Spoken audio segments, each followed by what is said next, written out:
If you would join me to meditate on Matthew chapter 1, verse 18 through 25 as I read. Now the birth of Jesus Christ was as follows.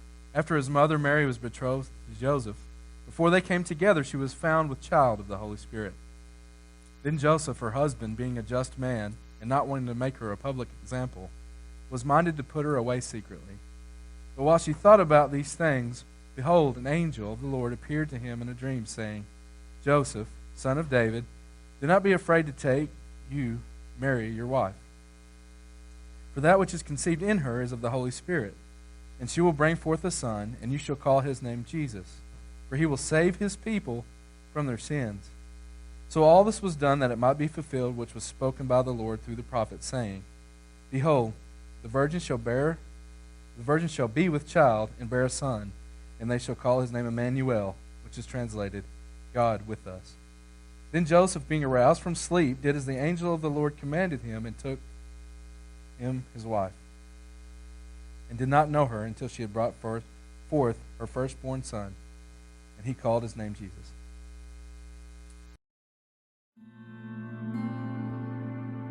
It was the scariest, most difficult, confusing, exciting, most wonderful day of my life. I mean, when you realize that God is allowing you to be a father, I don't know what to compare that to, you know. And then on top of that, when it seems that he's deemed you fit to be the stepfather to his son, that's overwhelming. He's perfectly healthy, happy baby boy that came into the world, I guess, just like most every other kid, you know. I get why they call it labor. I mean, since I was 12, I've worked every day of my life, but I've never worked as hard as Mary worked that night. She was amazing. And not just that night. I mean, through all of it, through the months of people talking about us behind our back, and the week-long journey to Bethlehem. And then we get there, and she takes an ordinary feeding trough and turns it into a cradle, and none of it seemed to faze her. She's amazing. And you know what? Through all of it, I never heard her once ask why. Why? You know, she just did everything God asked her to do. And if she didn't understand why things happened, she knew God was in control. She followed his will. I get it. Man, I get why God chose her. I really do. What I don't understand is why he chose me.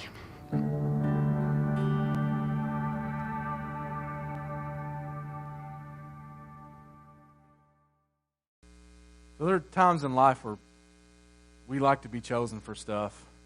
Now, has there anybody ever had the experience where you're dividing up teams for PE class, or you're going to play pickup game of kickball or football or whatever it is, and you know, everybody's standing there in the group, and everybody nominates captains, and then they pick this person, and they pick this person, and the group's getting smaller and smaller, and you haven't been picked yet, you know?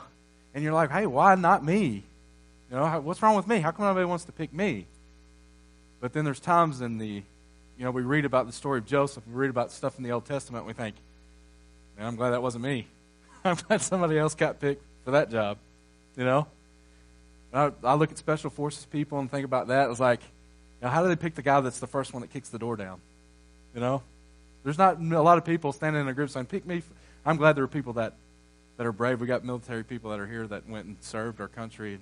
I'm I'm kind of a wuss when it comes to that. I'm not that guy that says, hey, let me get shot at first. You know? I'd like to sit somewhere and push a button or fly a plane where maybe I could do that kind of stuff from really far away. I want to talk to you this morning about my 3 favorite Joes. All right? I don't know if I should refer to the Josephs in the Bible as Joe, but I have a cousin Joe who's named Joseph, and when I think about him, that's just how my mind goes. You know, I consider them, when we get up to heaven, they're going to be family. If they don't want me to call him Joe, they're going to have to tell me then. But for now, I'm going to refer to him as Joe. My 3 favorite Joes. The first one was a family member of mine, my first cousin. And from the time we were close to the same age, Joe was a little bit older than me, always a little bit. Okay, he was always a lot wiser than I was. But he was not only was my first cousin, he was my best friend. If we ever got to go out, they lived way out in the country, and if we ever got to go out there, I just looked so forward to getting to hang out with Joe. And we played video games together. We drew comic books. We played football. We sport. I mean, you just name it. You know, when Joe and I were together, it's like you get to spend as much time with him as I wanted. But you know, around the holidays and when I'd get to go out there, it was the greatest time. You know. Now he had an older brother that liked to torture us, and part of the fun of that was going out in the woods and hiding from Jason for hours and hours and hours until he went and did his own thing somewhere else. But man, Joe and Joe was my buddy. And I remember, you know, if it had been a long time since I seen him and Christmas was coming up, it's like, hey, they're coming over. Me and Joe get to do this, and we get to go out and play, or we get to do whatever. Then Jennifer came along. Oh, Jennifer. Great girl. My arch enemy for a long time. But a great girl. I remember the first time it happened. You know, they came over, we did the family stuff, we ate, you know, we did all that stuff. We opened the presents, which was fun and all that kind of stuff. Well, then this is me and Joe's time now. You know, they used to hang around, his parents would hang around and talk for 2 or 3 hours. It's time to let loose. You know, Mike Tyson's punch out. Mike Tyson had to go down. We had the code. We had as many times, you know, we were ready to go. I was like, hey, Joe, you're going to play. I don't remember if it was punch out or not, but it was something like that. It might have been Zelda or whatever. But it's like, hey, Joe, you ready to go? Let's go, man. Everything's over. Let's go play. And Joe does this weird thing.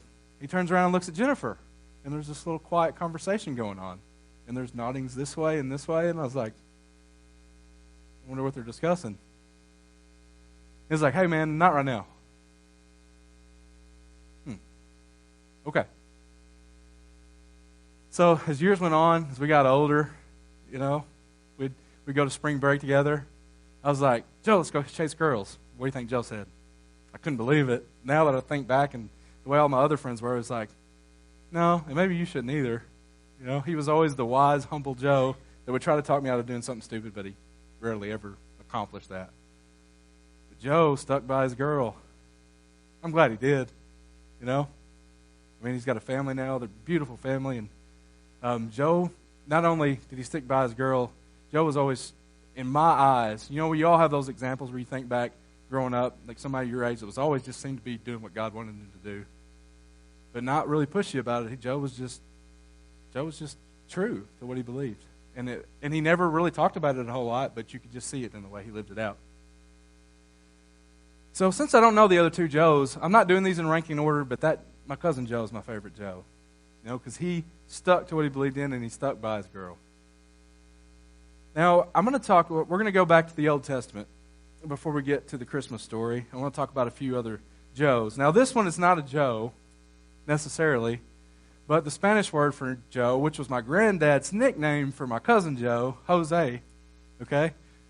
This is Hosea, and the name does not mean anything like Joe means, but it sounds like Jose, so I'm going to kind of stick with the theme of Joes here. I just want to read 2 verses. I don't know if you know much about the story of Hosea, but I'm just going to read the first 2 verses of the book of Hosea just to give you an insight into Hosea's life. The word of the Lord that came to Hosea, the son of Beeri, in the days of Uzziah, Jotham, Ahaz, and Hezekiah, kings of Judah, in the days of Jeroboam, the son of Joash, the king of Israel.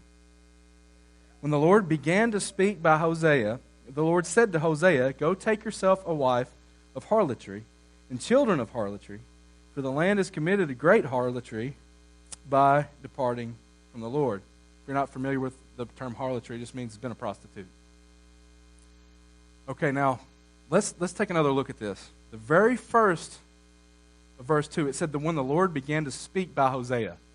So God would take all of the prophets of the Old Testament, and he would decide that I'm going to declare my word to the people through you. You're going to be my mouthpiece. I'm going to use you as a vessel to say to the people what I want to say to the people.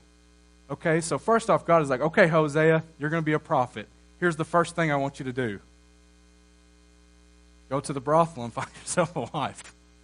Okay, think about this for a minute. This does not sound very Christian of God to do, does it? You know? I mean, it's like, you know, if you just think about it, if you were at a church with a young single pastor, eligible bachelor, and you don't know much about him really, well, he decides he goes to Louisville or wherever to a brothel and finds him a wife there. Now, they do everything the right way, right? They don't rush. They're not together before they're married, that kind of thing. And he does the right thing. Well, then, of course, she remains a prostitute after they're married. And she's doing this, and the whole church is like, what the heck is going on here? But he sticks by her, and he sticks by her, and he sticks by her. He would not have a job very long, would he? So it makes you think, like, what is God up to here with Hosea? Or Joe? What is God up to here? What is he trying to do? And if you read on through the chapter, even in verse 2, for the land has committed a great harlotry by departing from the Lord. You know, when you look at your media, when you look at the world around you, when you look at people around you, when you look even closer at your family, and then even dare to look maybe inside, you think, this is what God is after. You know, if you've ever been in any kind of place where you've served at a soup kitchen or whatever, and then, like, people keep doing the same things and making the same mistakes, and they're never improving their situation, and you get frustrated, and you're like, well, you know what, we should just... And then God says, this is what it's like from my perspective to deal with you. You know?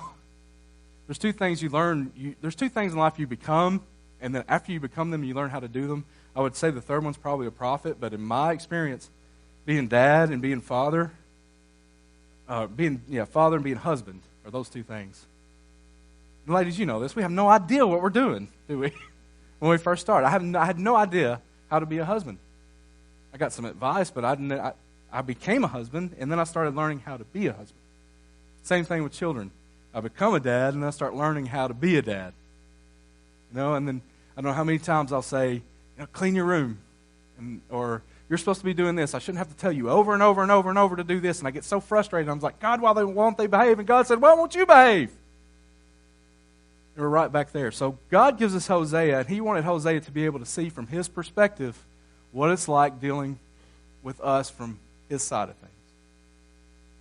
You know, Israel, you think, well, God did all these terrible things. I mean, he's supposed to be their chosen people, but they're in captivity. They're in captivity. They're going through these horrible things in the Old Testament.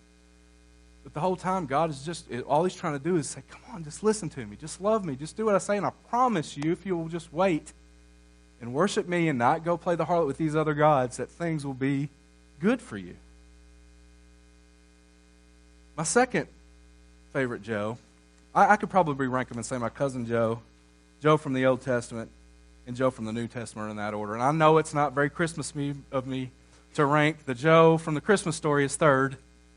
But man, the story of Joseph and the way that it relates to the story of Jesus in Genesis 39, I'm going to read 1 through 18. You can bear with me through 18 verses here.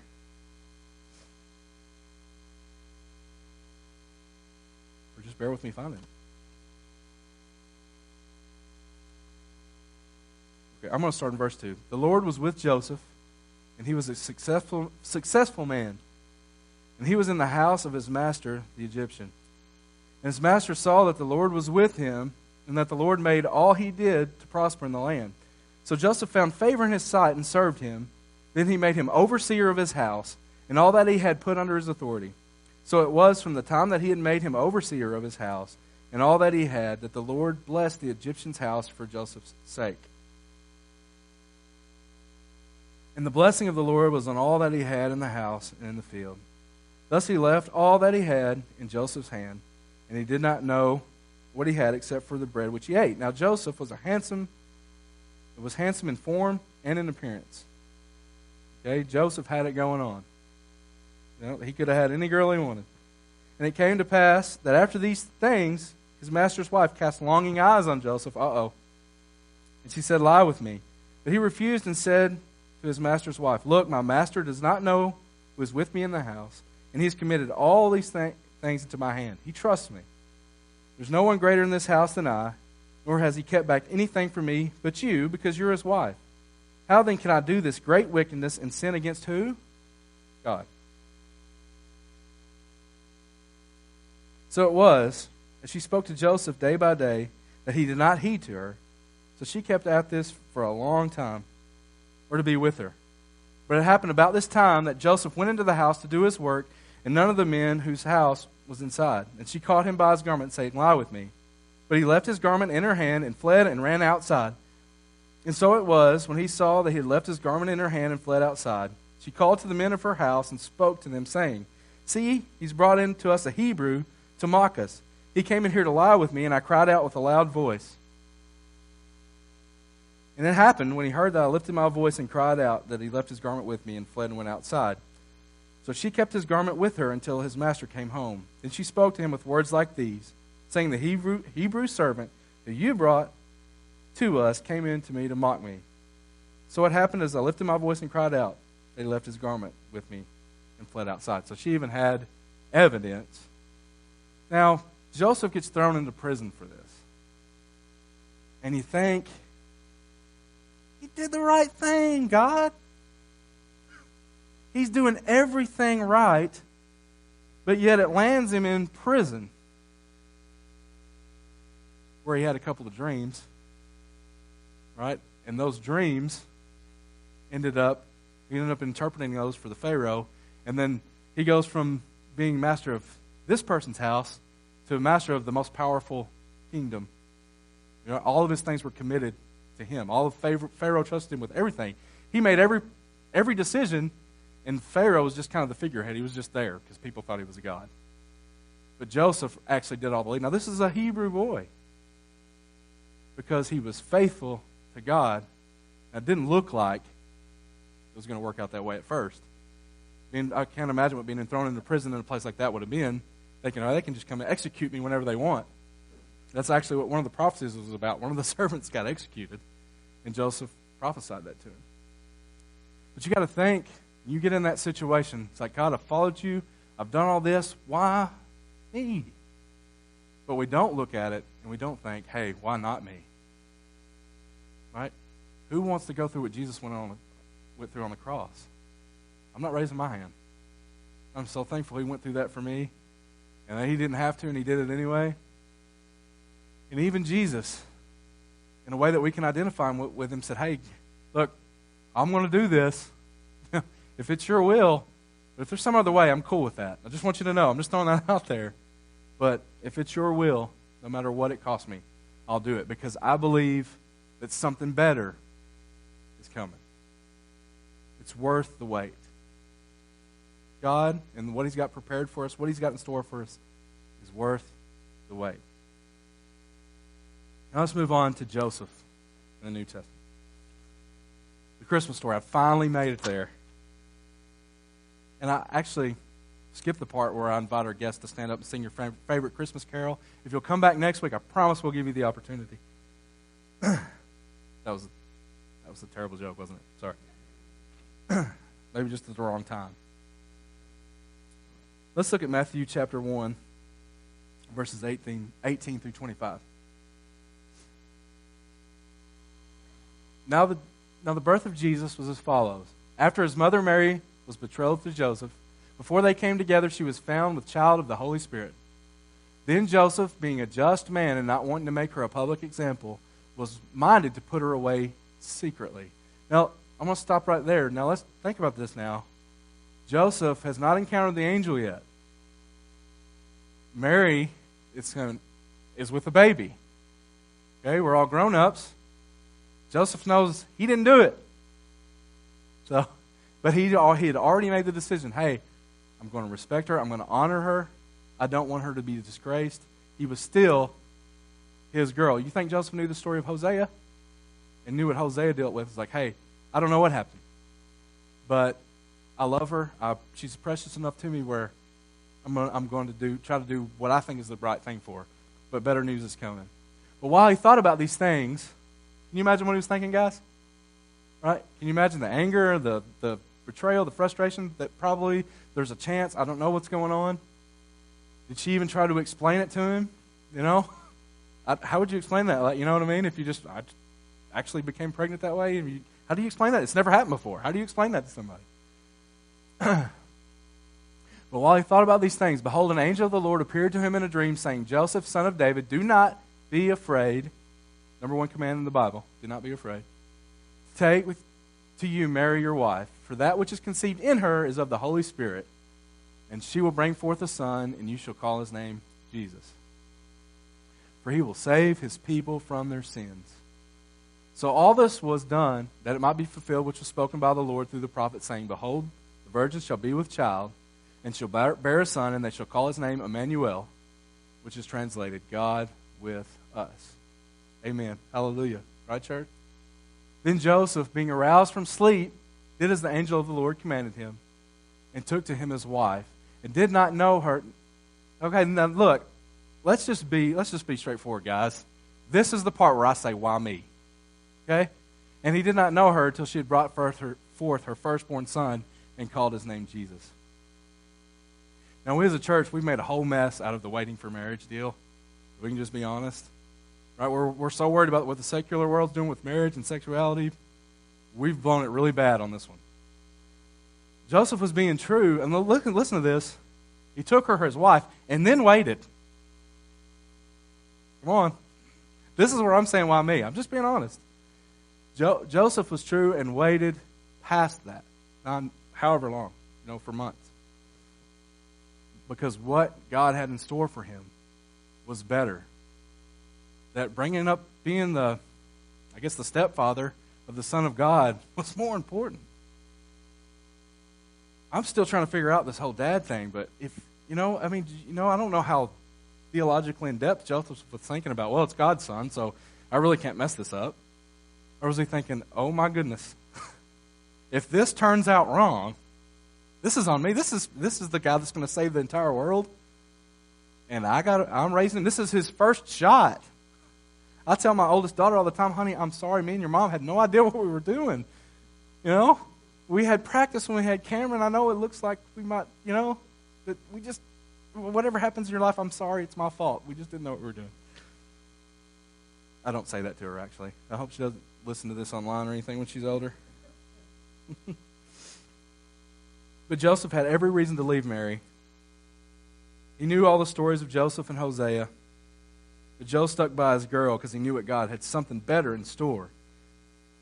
The angel told Joe what was up, but Mary still would have had a reputation. Right? And if you guys remember, there are Pharisees that love to drag women out of their homes and accuse them of adultery and stone them to death. Where the men were, I don't know. But this was the culture that they lived in. But Joe stuck by his girl because he believed that God had something better. He believed what the angel told him. He believed God. Hebrews chapter 11, verses 13 through 16. Hebrews 11 is just a great place to look at what I call types of Christ. The heroes of the faith. Like the Joseph story, when I say type of Christ, we have like an Old Testament representation, which kind of gives you, these people had a very Christ-like characteristic. Now, they had their other problems. They weren't perfect. They did other bad things. But there's something about their story, like Jonah, 3 days and 3 nights in the belly of the beast, and then he comes back and goes out to preach the gospel. Kind of a deal. Then you've got Joseph, whose brothers abandoned him, his own people forsook him and left him for his death. Then he proverbially comes up out of the grave and is at the right hand of the king. And has, all authority has been given to him, just like Jesus. The Joseph story is, by the way, if you read through the Joseph story in Genesis, it's filled with, you'll be blown away by the resemblances it has to the gospel story. But in Hebrews chapter 11, it talks about the faith of all of those Old Testament saints, of all those Old Testament heroes. And after it goes through a list of a few, it stops at verses 13 and 16. It says this: all these died in faith, not having received the promises, not having received the promise. Right? God made a promise, and they went forward with it for faith, and then it came to be that, hey, this is not for me. This promise is coming true, but it's from the next generation. But they pressed on forward, that not having received the promises, but having seen them afar off, were assured of them, embraced them, and confessed that they were strangers and pilgrims on this earth. For those who say such things declare plainly that they seek a homeland.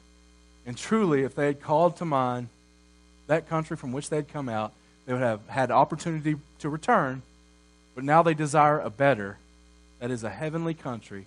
Therefore, God is not ashamed to be called their God, for he has prepared a city for them. Now, around Christmas time, we sing about old little town of Bethlehem. When we think about those kind of cities, when we think about cities, we think about the cities we have here. You know, whether you're a big city kind of person or not.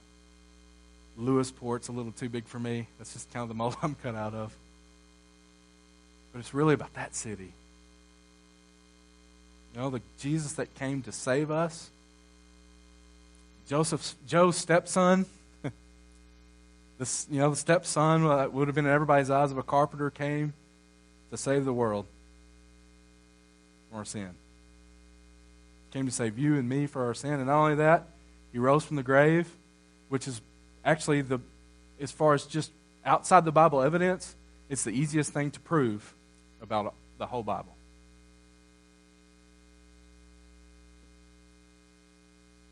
He did that for us. He's resurrected and he's gone back to heaven to prepare you and me a place where we can be reunited with loved ones we've lost. We can meet some of these people. Hopefully they have home movies, because I really want to see how some of this went down, you know. And when somebody from another, you know, that sees it a little bit differently is wrong, I can't wait to tell them, you know. This is how it happened. I told you. He's prepared for you and me a place. God didn't have to. Has people that disobeyed him time after time after time. We played the harlot with other gods. We've done things wrong. But Romans 5:8 says, while we were still sinners, Christ died for us. God loves me, and he loves you when you're not lovable. Right? Even though the world had gone to you know what, and the Jewish people were under captivity for disobeying God again when Jesus came. God loves you and will never stop. And any kind of judgment that comes on us, any kind of call to be righteous or holy, it all comes out of God's love for us. Because without God's love, that's exactly what it is. It's unfair judgment. It's an unfair standard.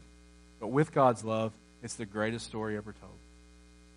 If you want to be a part of that story and you're not yet, come talk to me. Come talk to Brother Kevin or Brother Dave, and we'll explain to you how to start that journey with Christ. Would you join me in prayer? Dear Heavenly Father, Lord, I thank you so much for the Christmas story.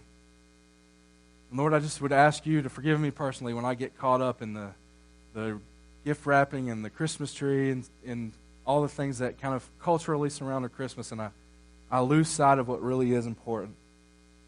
That you sent your Son to be God with us. Even though we didn't deserve it, even though we were still sinners, you came and you died for me, and my wife, and my children, and everybody under this roof, and everybody that's gathered worshiping you at home or abroad or in a worship setting like this, Lord, the people that are called according to your purpose, that you, even though we don't deserve it, Lord, that you sent your Son. And you put him in the hands of people just like us that had no idea what was to come next. Lord, help us to have that kind of faith, to trust in what you've promised us, to trust that you love us and you've built us a city that we're going to all come and rejoice with each other under your care, where you give the light. Thank you so much, Lord. Help me and help us all to cast away our selfishness and to just be in singleness of purpose, to seek you daily. You can help us make each and every step. In Jesus' holy name I pray. Amen.